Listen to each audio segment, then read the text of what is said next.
আজকে করব পাটিসাপটা পিঠে, তাই নিয়ে চলে এসেছি নারকেল।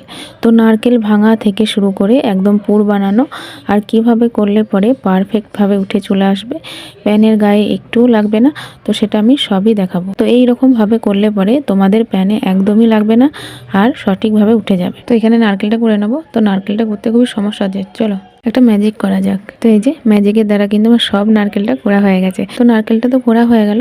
তো এদিকে আমি পাটিসাপটা যে ব্যাটারটা হয় সেটা রেডি করে নেব।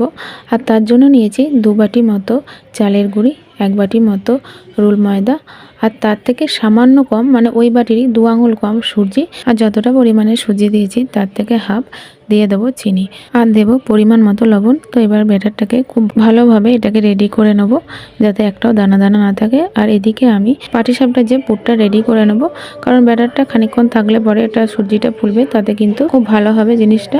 তো এইদিকে আমি পাটিসাপটার পুরটা রেডি করে নিয়েছি পাটালি গুড় আর এমনি নারকেল দিয়ে, আর আমার কাছে গুঁড়ো দুধ ছিল বলে সেটাও দিয়েছি। তো এটা অপশনাল, যদি হাতের কাছে থাকে তাহলে তোমরা অবশ্যই দিতে পারো, তো তাতে কিন্তু টেস্টটা একটু বেড়ে যায়। এদিকে প্যান বসিয়ে নিয়েছি, আর এটা খুব পারফেক্টভাবে ওঠার জন্য তোমাদেরকে কিন্তু প্যানটাকে খুব ভালোভাবে গরম করে নিতে হবে। তো তারপর তেল ব্রাশ করে আঁচটাকে একটু কমিয়ে দিতে হবে। হাতার যে পেছনটা দিয়ে ঘোরালে পরেই কিন্তু খুব সুন্দর হয়ে যাবে। আর যদি তোমাদের কোনো কারণে উঠতে না চায়, কোনো প্রবলেম হয়, তাহলে পরে তোমরা আরেকটু পরিমাণে রুল ময়দা মিশিয়ে দিলেই কিন্তু দেখবে সমস্যার সমাধান হয়ে যাবে। তো পটপট করে কিন্তু আমার সমস্তগুলো আমি করে নিয়েছি। পৌষ সংক্রান্তি সকলকে জানাই অনেক অনেক শুভেচ্ছা। ভিডিওটা দিতে একটু লেট হয়ে গেল, তো সকলকে জানাই অনেক অনেক ধন্যবাদ ভিডিওটা শেষ পর্যন্ত দেখার জন্য। সকলে খুব ভালো থাকবে।